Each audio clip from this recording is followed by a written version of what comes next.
간헐적 단식을 할 때 제일 중요한 게 시간보다도 단식을 마치고 나서 먹는 첫 끼, 달걀과 소고기가 가장 효과적이고 유고비를 비만 치료로 활용을 하고 있는데 돈을 들여서 맞을 만한 가치가 과연 있는가? 좋은 효과, 거의 부작용은 경험하지 않으면서 최대의 효과를 경험할 수가 있어요. 그럼 반대로 제일 효과가 안 좋은 분들은 누구냐? 예, 안녕하세요. 환자혁명의 저자 조한경입니다. 저는 닥터조의 건강이야기 유튜브 채널도 운영하고 있고요. 미국에서는 카이로프락터로 기능의학 진료를 하고 있습니다. 주로 당뇨, 고혈압, 고지혈증, 그리고 갑상선 질환 환자분들을 진료하고 있습니다.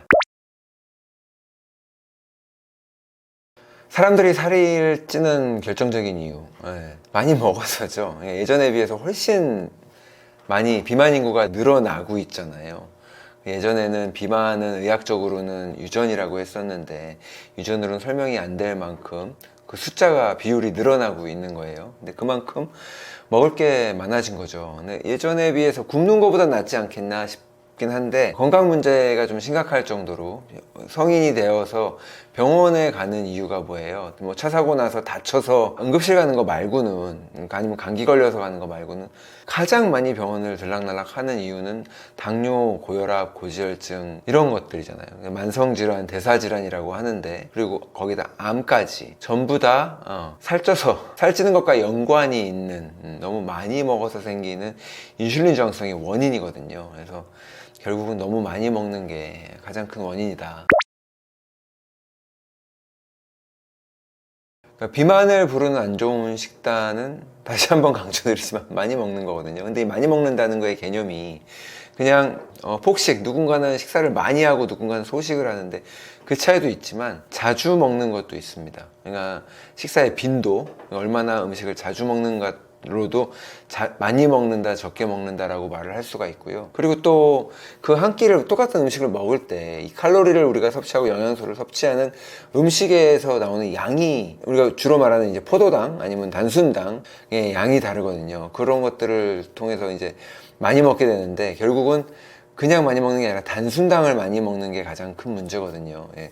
우리가 요즘 현대인들은 되게 쉽게 많이 접할 수 있게 됐죠. 단순당을 예전에 비해서 100년 전만 해도 설탕은 너무 비싼 거였는데 지금은 가공식품에서는 설탕을 사용할 필요도 없이 액상과당이라든가 아니면 인공 감미료들이 있기 때문에 우리가 단맛을 구하는 걸 그렇게 어렵게 생각하지 않고, 근데 이 단맛이라고 하는 거는 사람들을 또 이제 중독시키는 효과가 있기 때문에 우리가 한번 단맛에 길들여진 입맛을 또 쉽게 고치는 게 어려운데, 이거 단 거 위주의 식단을 자주 하는 게 가장 큰 원인이 될 수 있겠죠.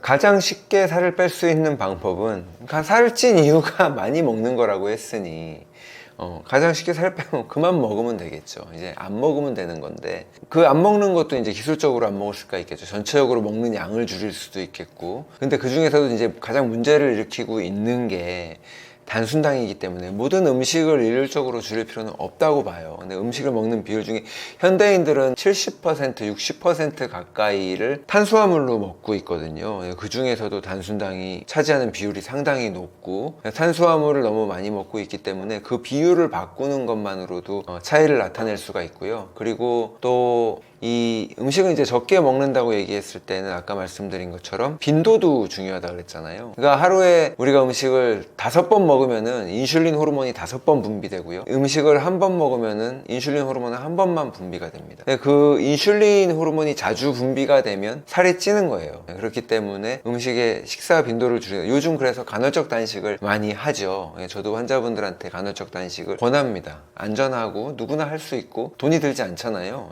여러 가지 장점이 있기 때문에. 그리고 음식을 이제 칼로리를 재가면서 음식을 조절한다는 거에는 좀 어려움이 있을 수 있어요. 전문적인 지식도 필요해야 되고. 근데 간헐적 단식은 그거보다 훨씬 직관적이고 쉽거든요. 몇 시에부터 몇 시에 먹었어, 몇 시에 먹었어. 간헐적 단식의 목적은 공복 시간을 어느 정도를 확 확보하는가예요. 우리가 끊임없이 아까 하루에 5번 먹으면 인슐린 5번 나온다 그랬는데, 그럼 우리 몸이 쉴 틈도 없고 살 빠질 틈도 없습니다. 이 공복 시간을 좀 길게 그냥 가져가기 위한 목적으로 보통은 16시간 뭐 이렇게 뭐 시간 16대 8 뭐 이런 간헐적 단식이 있는데, 숫자에 너무 연연할 필요도 사실은 없고 초반에는. 하지만 이제 16대 8이 유명해진 간헐적 단식의 대명사처럼 된 이유가 몇 가지 있기는 한데, 일단 키토시스란 게 가지고 우리 몸이 지방을 에너지로 쓸 수 있는 것도 그렇고, 또 오토파지라 그래요. 자가포식을 일으키는, 우리 몸에 병들고 늙은 세포들을 우리 몸이 알아서 파괴하는 항노화죠. 이런 효과들도 16시간 이후부터 효과가 나기 때문에 보통 16시간을 이야기하고, 실질적으로 하기도 너무 쉬워요. 사실 간헐적 단식이라는 게 단식도 아니고 뭣도 아니기 때문에 좀 단식이라고 하기엔 너무 민망해서 간헐적 단식이라고 한 거거든요. 이거 진짜 기초적인 기초고, 보통 12시간 단식이라고 하는 건 누구나 쉽게 하죠. 우리가 하루에 3끼를 먹는다고 하면 저녁을 먹고 늦은 야식을 하지 않는 이상 밤에 잠을 8시간 자고 아침에 일어나서 식사를 하면 보통 12시간은 단식이 가능해요. 근데 거기서 조금 더 해서 4시간 더 하는 거니까 아침 식사 한 끼 거르고 점심을 먹게 되면 16시간 단식도 쉽게 되는 거거든요. 그러니까 그 16시간 단식을 하고 하루에 3끼를 먹는다고 하더라도 이 3끼를 먹는 양이 중간에 간식이 있고 단순당이 있고 과자 이런 게 섞인 게 아니라 건강식으로 먹는 사람이라면 거의 문제가 없고 아무런 문제가 일으키지 않을 거예요. 근데 우리가 현대 이제 마트에서 우리가 쉽게 접해서 먹을 수 있는 음식들이나 외식을 할 때 먹게 되는 음식에 들어가는 단맛을 내는 이 당들의 효과가 되게 적은 양이라도 무섭거든요. 우리가 케찹을 뭐 요만큼 찍어 먹으면 별거 아닐 거라고 생각하지만 콜라보다 설탕이 많잖아요, 케찹에. 그런 식으로 고기에도 뭐 이렇게 양념이라고 하면은 붓으로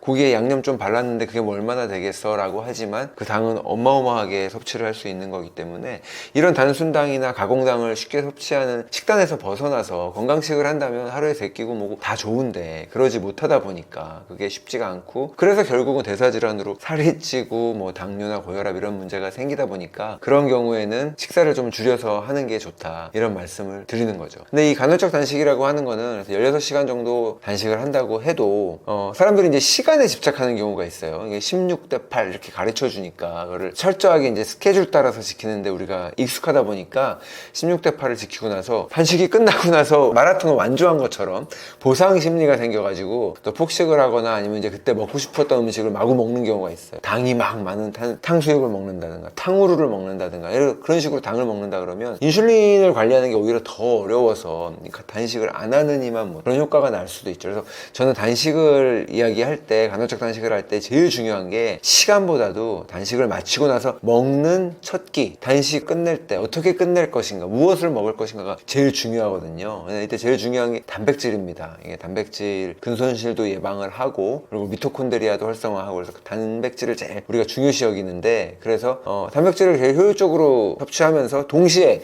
비타민과 미네랄을 많이 먹을 수 있는 게 소고기하고 달걀에서도 노른자, 그냥 달걀 노른자, 그냥 전체 달걀이죠. 달걀과 소고기가 가장 효과적이고, 아니면 봄브로스라 그래서 요즘 또 많이 먹는데 한국에서는 사골이죠. 사골국물, 이런 것들도 도움이 됩니다.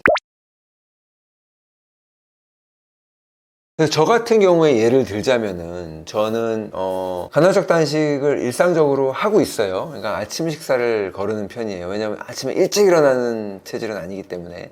만약에 밤에 일찍 주무시고 아침에 새벽에 일찍 일어나시는 분들은 저녁 식사를 거르는 게 더 편하다. 근데 그런 분들도 계신데 자기 라이프 스타일에 맞춰서 얼마든지 조절을 하실 수가 있는 부분이고, 저는 아침 식사를 이제 주로 거르고 8시, 9시에 좀 늦게 일어나거든요. 그러면은 이제 점심까지 뭐 금방 좀만 일하다 보면 점심이 되니까 점심 식사를 하는 걸로 해서 16시간 단식을 하죠. 근데 이 단식이라고 하는 게 라이프 스타일로 그냥 가져가기에도 저한테 편안해서, 처음 근데 이제 간헐적 단식을 하려고 하면은 알았어, 16시간 해보고 24시간이 훨씬 더 또 다른 효과가 좋으니까 24시간을 해보고 싶은데 빈혈이 오거나 어지럽거나 뭐 이럴 수 있잖아요. 특히 혈당 조절이 안 되기 때문에. 그런데 그런 분들이 억지로 그 시간에 맞춰가지고 시간에만 얽매여서 시간을 지키려고 하실 필요가 없다는 거예요. 왜냐면 우리가 처음부터 갑자기 마라톤 뛸 수 없잖아요. 우리 몸이 그런 체질이 안 되다 보니까 천천히 내가 너무 음식을 자주 먹는 건 아닌가? 이거를 점검을 하고 그거를 자각한 정도에서 천천히 시작해서 12시간도 해보고 14시간도 해보고 천천히 늘려간다면 그 다음에 우리 몸이 충분히 혈당이 뚝 떨어지는 걸 예방하기 때문에 누구나 다 16시간 도달하는 건 쉽게 어렵지 않게 할 수 있고요. 저도 16시간 단식을 하고 봄브로스나 이런 것들을 즐겨 먹는 편이고요. 우리가 뭐 맛있는 음식을 그렇다고 막 제가 건강식만 먹고 아이스크림도 안 먹고 이런 스타일은 아니거든요. 물론 아이스크림을 많이 먹진 않겠죠. 많이 먹지 않겠지만 그런 보상을 먹고, 예를 들어서 저는 이제 미국에 살고 있는데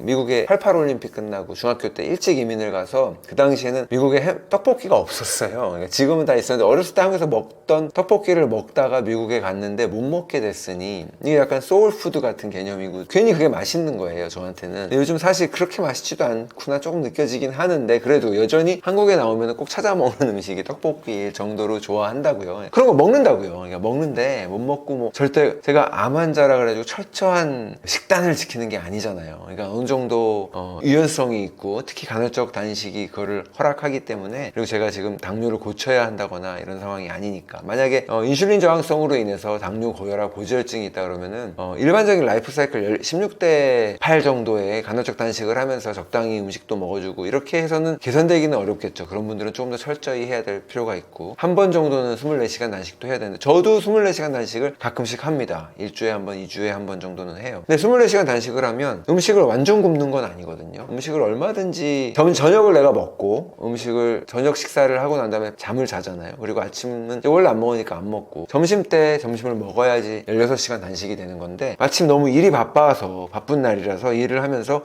일도 잘 돼. 그래가지고 일도 잘 되니까 방해받고 싶지 않고 계속 일을 하면서 이렇게 생각하는 거죠. 잘 됐다. 내가 원치 않는데 원치 않든 원하든 간에 단식을 하게 됐네. 이렇게 좋게 생각하고 내 몸에서 줄기세포나 이런 것들, 장 줄기세포나 면역 줄기세포들이 단식 시간이 길게 갈수록 나타나거든요. 그리고 아까 자가포식에 의해서 늙은 세포들을 우리 몸이 잡아먹기 때문에 항노화 효과도 있으니까 치료를 한다고 생각을 하면서 그냥 일을 하는 거예요. 그래서 점심을 마침 못 먹었어요. 그렇게 돼서 자연스럽게 다시 저녁 시간이 오면 24시간 단식을 한 거죠. 그러니까 24시간 단식을 한다 그래서 하루를 온종일 굶는 날은 없어요. 하루에 한 끼는 먹게 된다는 거죠. 적어도 1일 1식이 24시간 단식이죠. 그러니까 하루를 완전히 안 먹는 거는 그 다음 날로 넘어가니까 보통 잠자는 시간 끼고 하면은 36시간 막 이렇게 초장기로 넘어가는 건데, 그래서 저는 가끔씩 24시간 단식을 껴서 하고 평소에는 8시간 단식을 하고, 그렇다고 해서 여행을 가면은 뭐 호텔 가면 조식도 나오고 이러면 또 먹죠. 가족들하고 여행 갔는데 나 혼자 간헐적 단식 한다고 방에 있으면 그 뭐해, 그거는 좀 아니니까 그럴 때는 또 편안하게 먹고, 이게 뭐 가끔씩은 아침 약속이 있으면 또 먹고 깨질 때도 있지만 또 지킬 때도 있고 이런 식으로 유연하게 하고 있습니다.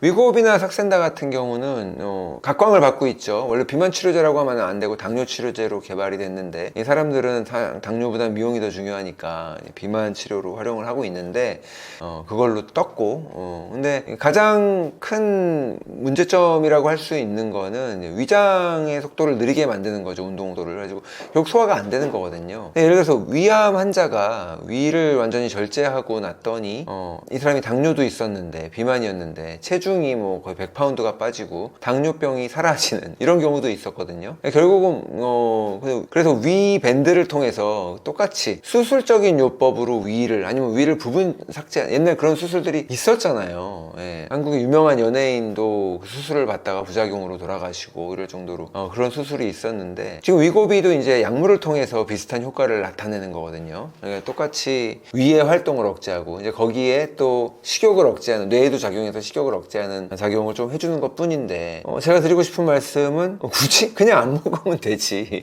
그리고 단계적으로 하고 이 몸이 어떻게 작동되는지 인슐린 저항성을 조금 공부하고, 사람이 이 지식이 아는 게 진리가 우리를 자유케 한다고 조금 알면 이런 게 쉽거든요. 잘 모르는 상태에서는 아 이거 믿어 말어 해봐 말어 하고 그냥 굶어 보라니까 덮어놓고 굶는데 너무 힘들 수 있잖아요. 근데 공부해가면서 하면 사실 쉽거든요. 몸속에서 어떤 일이 벌어지는지 이 배움의 기쁨도 있고 해서 돈을 들여서 위고비를 맞을 만한 가치가 과연 있는가. 근데 효과가 있는 분들이 있습니다. 아주 저용량으로 주사를 맞고 남성분들 같은 경우는 대사가 굉장히 활발해서 항상 다이어트나 뭐 이런 것들을 할 때 남성분들이 효과가 더 좋거든요. 그래서 남성인 경우에 저용량으로 고용량으로 하면 항상 부작용이 있어가지고 중도 포기하고 실패하는 경우가 많아서 저용량으로 주사를 맞고 그리고 한 달, 두 달 짧은 기간 동안의 치료를 통해서 그동안에 이제 자기가 깨닫게 되는 경우가 있어요. 아 이렇게 식사하니까 살이 빠질 수밖에 없겠구나. 그러고 난 다음에 그 치료가 끝난 후에 계속 그 치료를 하지 않고 약물을 의지하지 않고도 식욕 조절이나 아니면 자기가 식단을 조절하는 분들이 있거든요. 그리고 이 치료를 하는 동안에 운동을 하신 분들, 대사를 그래서 끌어올리신 분들은 좋은 효과, 거의 부작용은 경험하지 않으면서 최대의 효과를 경험할 수가 있어요. 그럼 반대로 제일 효과가 안 좋은 분들은 누구냐? 여성분들인데 뭐 한 40대인데 별로 운동량이 전혀 없고 술 많이 마시고 그래가지고 살찐 경우 이런 분들이 만약에 위고비나 뭐 이런 것들을 하게 되면 부작용은 부작용대로 가장 많이 겪고 효과가 난다고 하더라도 이런 분들은 또 효과가 안 나기 때문에 용량을 크게 쓰는 경우가 있거든요. 그렇게 되면은 요요가 엄청 심합니다. 중간에 부작용도 심하고 부작용이 심해서 포기하던가 아니면 끝나고 난 다음에 요요가 심해서 끊을 수가 없게 되는 이런 경우가 있을 수 있거든요. 그래서 그런 분들한테는 이게 권장할 만한 적당한 치료는 아닌 것 같아요. 여러분, 이 치유랑 치료는 다르거든요. 근데 병원에서 우리가 치료받을 수는 있지만 치유받는 공간은 아니에요. 적어도 현대의학 시스템 속에서는 그렇습니다. 우리가 병원에 가장 많이 가는 이유가 당뇨, 고혈압, 콜레스테롤, 암일 거예요.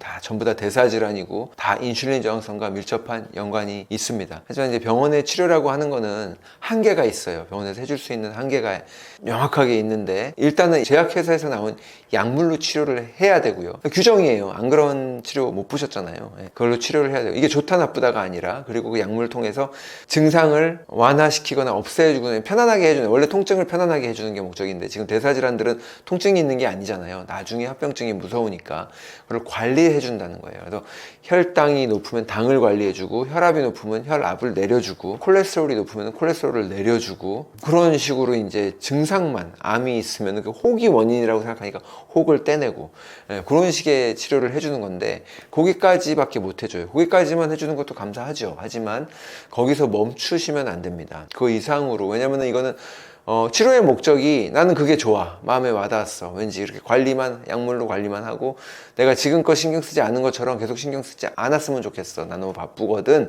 이라고 하신다면 그게 맞는 치료가 돼서 그걸 선택하시면 돼요. 근데 이 관리라는 게 완벽하지가 않습니다. 한계가 있고, 그래서 당뇨 환자분들도 결국은 당이 계속 진행이 돼서 당뇨약을 더 센 거를 쓰다가 나중에 인슐린 주사를 맞다가 신장에 문제가 생기면 투석을 하다가 나중에는 이식을 해야 되는 이 단계를 누구나 다 가게 돼 있거든요. 그렇기 때문에 이 관리의 차원을 넘어서서 이거를 되돌리는, 그러니까 인슐린 저항성이 원인이라고 했으니까 그걸 되돌리면 돼요. 그러니까 그걸 되돌릴 수 있는 노력을 기울이시는 게 좋겠습니다. 이 방송에서 쭉 길게 이제 말씀을 드렸는데 또 이에 대한 자세한 이야기들을 저희가 닥터조의 채널에서도 이야기를 다루고 있으니까 여러분들 도움 받으시기를 바라고요. 또 닥터조의 건강 이야기 네이버 카페가 있습니다. 거기에서는 직접 궁금하신 것들 질문하시고 답변 받으실 수 있고, 저 말고도 다른 기능의학 선생님들 통해서 답변 받으실 수 있고 그런 공간이 있으니까 여러분들 한번 필요하신 분들 함께 하시면 좋을 것 같아요. 감사합니다.